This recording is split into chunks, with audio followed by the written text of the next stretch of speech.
Hello guys, kumusta ka dyan? Sana okay lang kayo. Share ko lang experience ko na first time kong magparas proofing dito sa Canada.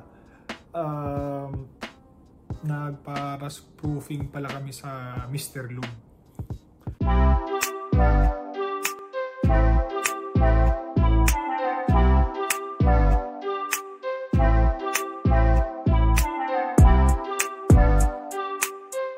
Since kinuha kasi namin yung sasakyan namin, ano yan, parang pinackage na nila na rust proofing.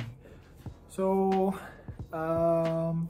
parang after 1 year, naghahanap talaga ako ng pagkakatiwalaan ko na mag-change oil, magpalit ng gulong, at yung mga brake pad, mga ganyan, mga rust proofing. Naghahanap talaga ako. Kaso yung re-refer nung tito ni Leslie, taga bandang Mississauga pa, dulo, gusto ko yung malapit lang. So, lately, dyan sa Mr. Lube, dyan kami nagpapa-tire rotate, nag-change oil, ano pa yung mga ginagawa nila dyan. Basta, dyan na ako sa Mr. Lube kasi mura. So, dyan na din ako rust proofing.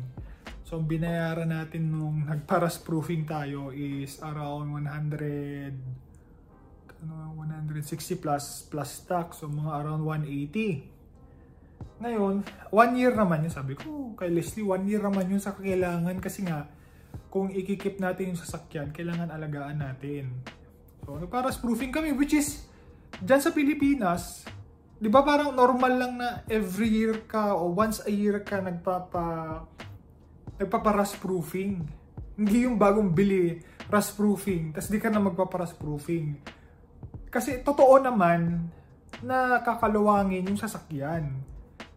Which is, pero dito kasi sa case namin dito sa Canada, lalo na dito sa Ontario, yung mga sasakyan kasi, or during winters, may mga asin.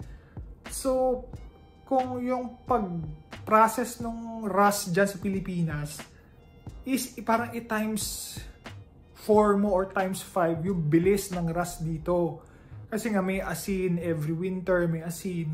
So, para sa akin, di naman required. Pero pag gusto mong alagaan sa sasakyan mo, kailangan mong magpa-rust proofing. So, nag-decide kami magpa-rust proofing. So, wala pa yatang 15 minutes, okay na. Kumuha lang ng parang lata, tapos in-spray lang, inayos spray ng maayos. So habang kausap ko siya, sabi niya, "Sir, due ka na sa maintenance mo," which is totoo naman kasi nga parang 40% pa ng oil, pero kaya pa yun guys. 40% oil, tagal pa yun. Tagal pa. So ang next na binanat niya is winter tire. So, hindi ka naka-winter tire, sir. Hindi ka naka-winter tire, Baka gusto mong kumuha na winter tire sa amin, sabi niya. Tapos tinanong ko, magkano ba? So, ang sa kanila parang 800 to 1,000. Pero walang rim yun guys. So, parang lang yung gulong. So, yung rim mo, pupunta ka doon, papalitan nila. Hindi ko alam kung may labor. So, sabi ko, kasi ang gusto namin ni Leslie, kung mag-winter tire kami, gusto namin yung may rim. Kasi ang pangit nung walang rim. Parang luma. Ang ganda, medyo ayos naman sa sakay mo. Tapos, pagdating sa gulong, yung rim, pangit. So, tinanong ko din, magkano ba? Kung may rim, lang yan, dagdag ka lang ng $300 to $400. Gulong, winter tire with rim na. O di sabi ko, next time na lang kasi hindi kami wala pa kami bahay, naka-condo lang kami, wala kaming space. Sabi niya, nagpaparent kami ng space. So, bayaran mo na lang rent na yung space. Sabi ko, next time na lang. Saka yung change oil, sabi ko, next time na lang din. Before March, babalik ako. Tapos parang ina-advise niya ako na pag kunwaring nadulas yung sasakyan mo at nakabangga ka sa winter, sabi niya sa snow, baka hindi i-cover ng insurance yan. Yun ang sabi niya. Which is, may sense naman yung sinabi niya. Kaso sinabi ko, hindi, okay lang, sabi ko.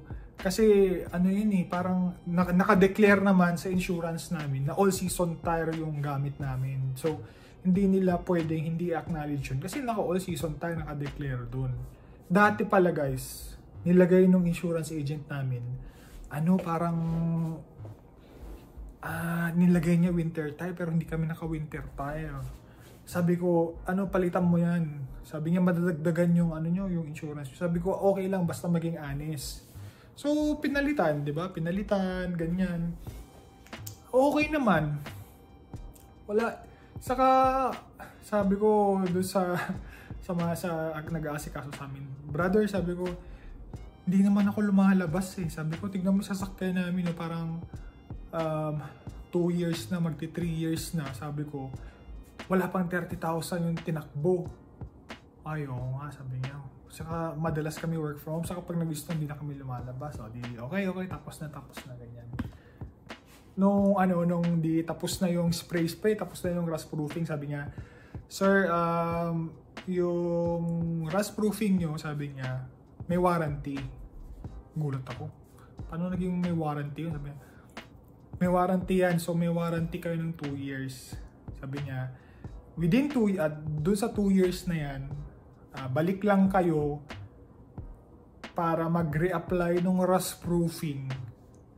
Wala kayong babayaran within the next 2 years.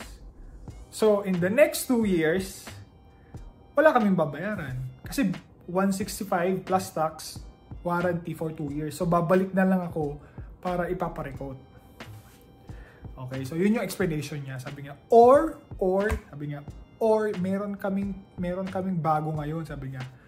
499 plus tax, yung rust proofing mo is for life. Hindi na patingin ako kay Leslie, sabi niya 499 for life. Parang okay yun na.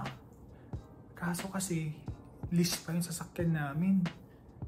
Sabi ko, baka next time na kasi yung 2 years na lang muna kasi hindi nakalist yung sasakyan namin. Sabi niya, sir, sabi niya, sayang naman kasi kung kukunin itong 499 for life na kayong rust proofing kahit sa anong branch ng Mr. Lube, at sabi niya, kung nakalist man yan o gusto nyong ilipat yung warranty sa ibang sasakyan, pwede. Grabe yung marketing ng Mr. Lube. Talagang, siguro kung ako lang yung nandun, kukunin ko yun. Kasi yung for life, transferable. Ayun nga lang, pero wala, out of budget kami for 499. Nagulat. Siyempre, almost malaki din yung niya. Yung, kumbaga yung price. Kaya sabi ko, next time na lang. Pagka nabili na natin yung CRV, for life na natin. So, yun, gusto ko i-share sa inyo mga kababayan na may ganun palang promo dito sa Mr. Lube. Ewan ko kung ibang shop. Sa Mr. Lube lang kasi ako nagpapa maintenance. Yun nga, for life. Good deal, di ba? Good deal na yun.